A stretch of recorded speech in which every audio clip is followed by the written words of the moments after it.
What's up guys, thanks so much for tuning in today. We're talking about the ThinCharge case for the iPhone 7 5 months later and why I ultimately ended up using the Apple battery case.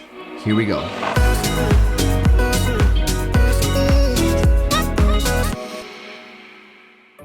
So initially my thoughts were really positive. It was designed well, it fit well, it was pretty much the thinnest battery case I've ever had on an iPhone, iPhone 7 to be specific. And it charged the phone. So, I mean, there wasn't much more I could ask for.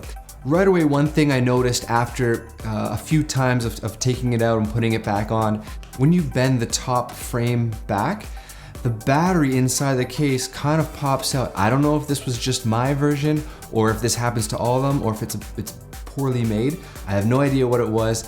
It didn't provide confidence that this case was well built, and it kind of made me feel a little bit like, is it gonna break? Is it supposed to happen? Anyways, it didn't look good.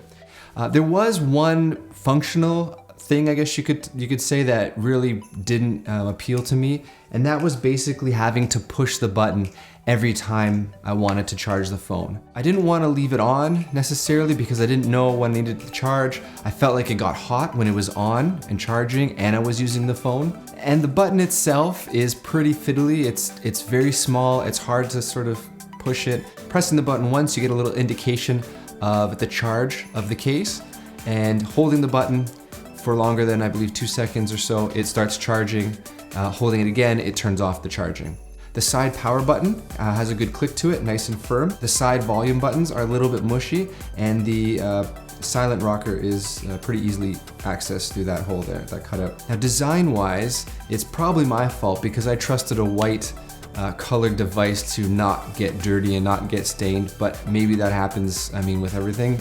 So maybe it was my fault in picking a white colored device, but I really found that it picks up a lot of the dirt from everywhere. I just had it in a drawer, had it on my desk, and there were these black marks that came out of nowhere, just stained the back. The sides are stained from holding it, I guess, with the oils of your hand.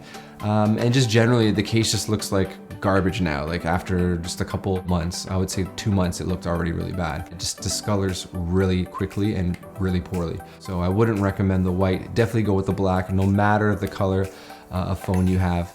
The other thing I should mention is that the lightning port doesn't pass through audio. It just passes through the charge. So it'll charge your phone and charge the case if you leave it plugged in. The main reason why I'm not using this case daily anymore is just, I'd say, because of the size. It doesn't feel good in the hands. It looks like garbage. That was the main thing. And also it got really hot when it was on and charging the phone. The audio was a little bit of a killer because I still do use headphones at night sometimes, or in some cars I want to plug into the aux jack. You know, it wasn't a good option. So I didn't like the fact that you couldn't use that for audio. I didn't think it was going to be that big of a problem, but it turned out that I do use that jack for audio a decent amount, so I did have to switch over. I'd say the other thing was the confidence of the design. I didn't feel like it was well built enough to be on the phone every day.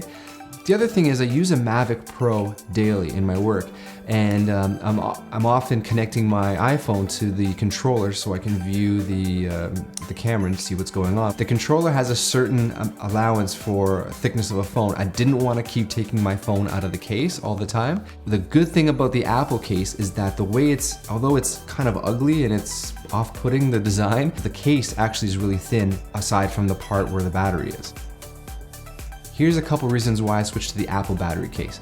Although it's ugly, the parts where the battery is not located, it's still thin enough to fit in the Mavic Pro controller, so I can easily just take my phone out, connect it, and go. I don't have to take my phone out of the case and add an extra step to the workflow, which is really nice. The other thing is that the build quality of the case is a lot better. It's silicone. I feel like it's more resistant to dust and dirt, and you just wipe it down, it's clean. It's also black, so that was my choice. I made a better choice, I think, on color that time. When you're taking the phone out of the case and putting it back in the case, it is a lot smoother. The silicone bends nicer, it feels snug. It's just all around a better, smoother experience, I think, when you're using it. I don't feel it getting hot at all when it's charging. I'm using my phone for photos, video, occasional gaming, texting, calling, and it doesn't get hot. That's the main thing I think was a big game changer, that confidence that the case was actually working properly and doing what it should. I mean, if you really look at the cases side by side, there's only a couple millimeters difference in terms of where the battery actually sticks out of the Apple battery case.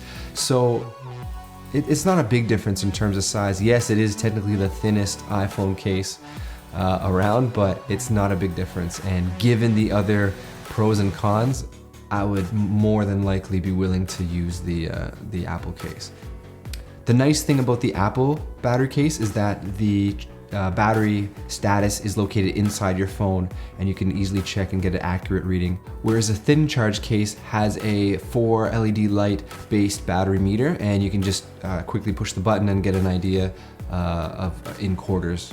Now, is the Apple battery case worth its price tag? Not really, it's a little bit high. The ThinCharge is much more in line with its price tag. If it's anything more than $49 US, I wouldn't pay for it. I don't think it's worth more than that. The other difference I like about the Apple version is that the speakers are routed towards the front of the phone, which is great. I'm always covering the side speakers to get the sound forward. I did pay my own money for the Apple case, which I guess tells me that it is worth it for me, and I just keep the other one as a spare battery or just in a junk drawer and not using it. Thank you for coming back and checking out this review. If it's something you're into, if it's not, then there will be more filmmaking stuff coming up.